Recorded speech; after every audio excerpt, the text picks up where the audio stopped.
Do not worry about tomorrow, for tomorrow will worry about itself. Pain is inevitable, but suffering is optional. Come to me, all who are weary and burdened, and I will give you rest. The mind is all. What you think, you become. Peace I leave with you. My peace I give you.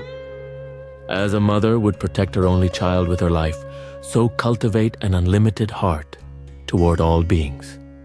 Imagine for a moment that two of the most influential figures in human history sat down to talk like old friends. What would they think about the way we handle anxiety in our closest relationships?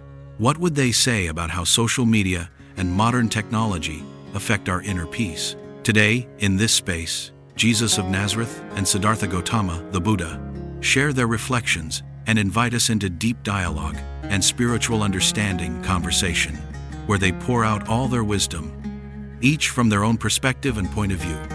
Welcome to this sacred dialogue, where mutual respect and ancient wisdom illuminate the challenges of our times. Today we present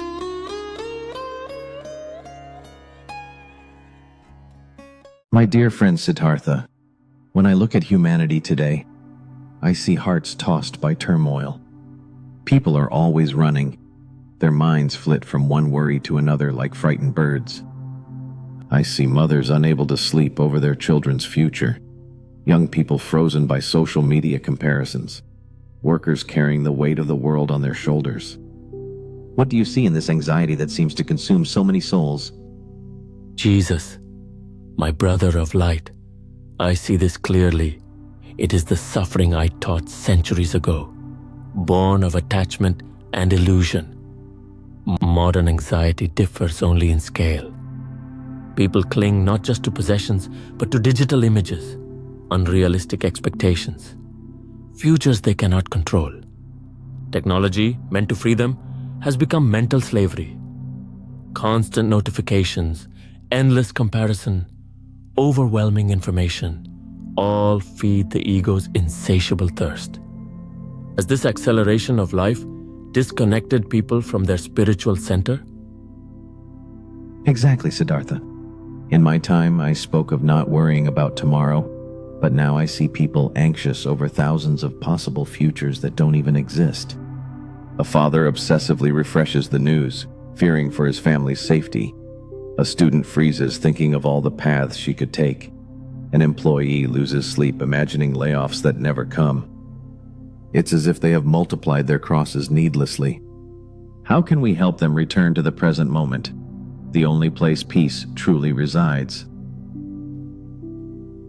Ah, Jesus, you touch the heart of liberation. I teach mindfulness, being fully present now without judgment or resistance. When washing dishes, wash dishes. When walking, walk. When breathing, breathe. Anxiety lives in the past and future, never in the now. I've seen that just 10 minutes of daily meditation can create havens of peace within thought. It's like finding an oasis in the desert of the mind. But tell me, how did you teach your disciples to find peace amid life's storms? My method was direct, dear friend. I showed them the kingdom of heaven isn't distant. It's a state of present awareness. When Peter sank into the water from doubt, I didn't hand him a swimming manual. I reached for him immediately. Faith, as I taught, is not blind belief, but deep trust that in this moment, everything needed is available. I remember a woman sick for years, living in constant anxiety. When she came to me, I said, "Your faith has healed you." It wasn't magic. It was the power of full presence in a moment of total openness. Healing, whether physical or mental, always happens in the now, does it not? Truly, Jesus, what you describe is awakening. That moment when one sees they were never separate from the peace they seek. It's like someone searching for glasses while wearing them. Anxiety makes us seek happiness in the future or safety in control. But true security lies in accepting impermanence. When one understands that both joy and pain will pass, they stop resisting and find deeper peace. How do you help people release the need for control that feeds anxiety? Siddhartha, one of my most powerful lessons was about the birds of the sky and lilies of the field. I told my followers, look at the birds. They do not plant or reap, but your heavenly Father feeds them. Consider the lilies. They don't labor yet. Even Solomon in all his glory was not clothed like one of these. I wasn't urging irresponsibility, but inviting trust in a higher order beyond our control. I knew a mother destroyed by anxiety, trying to protect her child from every possible hurt. I showed her that her love was beautiful, but control is like trying to protect a flower by clutching it too tightly. How do you teach people to distinguish loving responsibility from anxious control? Jesus, this distinction is vital. I teach the middle way, neither total control nor total neglect, but wise balance. Imagine tuning an instrument. Too tight, it breaks. Too loose, no music. Life is like that. We do what we can with love and wisdom, and then release the results. I remember a merchant who worried anxiously when his business didn't meet expectations. I taught him, plant the seeds, water them, but you cannot force growth. When he understood, his work became spiritual practice, not a source of anxiety. Don't so many confuse love with control. Absolutely, my brother. True love frees, it does not possess. When we love from fear, we try to hold on. When we love from faith, we learn to release. I've seen parents damage relationships with their children because they equate protection with control, partners suffocating each other by confusing love with possession. For me, surrender is not passivity. It is action from a place of deep trust. Like when I walked on water, not to defy nature, but to act from a consciousness where perceived limits dissolve in faith.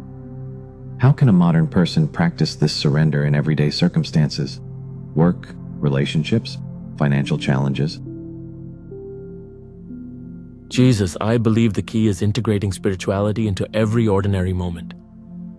You don't need to retreat to a mountain to be at peace. You can find it in traffic, offices, family, arguments.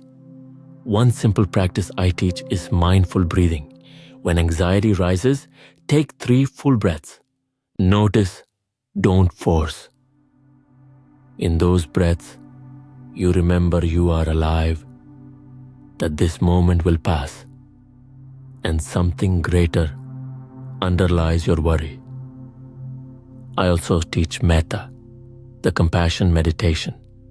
When someone irritates or concerns you, silently offer them loving kindness. It transforms both your inner state and the outer situation. What practices do you suggest for daily peace? My approach is similar but focused on relationship with the Father and neighbor. One life-changing practice is constant prayer. Not long rituals, but intimate conversations with God throughout the day. Father, help me in this meeting. Thank you for this meal. Give me patience with this person. It's like walking with a close friend who is always present. I also taught the power of daily forgiveness. Don't carry grudges. They're like poison we drink hoping to hurt others. Every night, forgive the day. Forgive others. Forgive yourself. Release your cares. And a simple yet profound practice, selfless service. Anxiety centers us on ourselves. Serving others, even something small like listening to a friend or helping a neighbor, frees our minds. Isn't happiness more about giving than receiving? Profoundly true, Jesus. In my tradition, we call this cultivating merit. Happiness born from generosity. When we give without expectation, we experience the joy of letting go. Paradoxically, the more we release, the more full we feel. I've seen the most anxious people clinging hardest to possessions, plans, identities. But when they practice generosity, they find abundance is enough for all. One practice I suggest is gift giving with awareness. Each day, give something: a smile, kind word, practical help, or even a small gift. The size isn't the point, the intention is. How can someone feeling empty or anxious begin to give when they feel they have nothing? Siddhartha, your question cuts to the heart. In my experience, even in the darkest moments, like on the cross, there was something to give. Forgiveness, compassion, hope. The anxious person believes they have no resources, but they always have presence, attention, and love.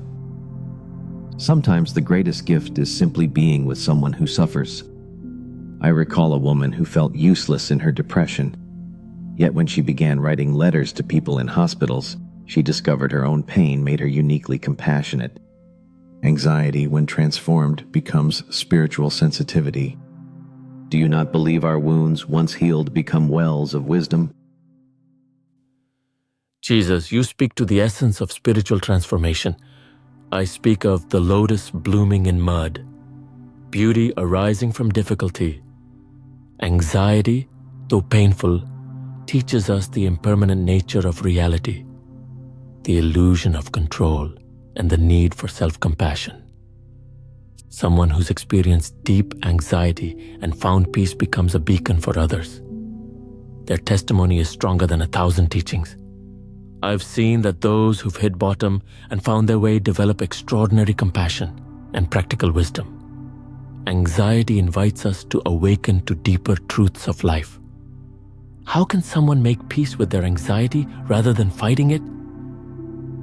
Resistance multiplies suffering, my brother. In Gethsemane, when I felt the weight of all humanity, my first instinct was to resist. Father, if possible, let this cup pass me by. But then came surrender. Not my will, but yours be done. Anxiety didn't vanish. It became part of my path of growth. I tell people, welcome anxiety. What are you teaching me? Which part of me needs more love? Which aspect of life is asking me to trust more deeply? When we treat our anxiety like a frightened child needing compassion, not an enemy to defeat, something transforms. What final message would you offer to someone struggling with anxiety in this moment? Jesus, my message would be, you are not broken. You are waking up. Your anxiety is not your enemy, it is your teacher. Each moment of unease is an invitation to return to the present, to breathe mindfully, to remember this too shall pass. Be patient and kind to yourself as you would a dear friend. Seek support when needed. Community is part of the path. And remember, thousands have walked before you and found peace. If they could, you can too. What would you say, Jesus? I would say, come to me, all who are weary and burdened, and I will give you rest. You are not alone in this struggle. There is a love greater than your fear, a peace deeper than your anxiety, a hope stronger than your despair. Day by day, moment by moment, trust that you are unconditionally loved. Your worth does not depend on your achievements. Your peace does not depend on your circumstances. In the depths of your being, you are already whole. You just need to remember. Dear listeners, remember, anxiety is a universal human experience. It does not define you, limit you, or condemn you. It is simply an invitation to awaken to a deeper peace that has always been available in this very moment. And remember, you are not alone on this journey. A loving presence accompanies you with every breath, every step, every moment of struggle. Trust that you are deeply loved exactly as you are.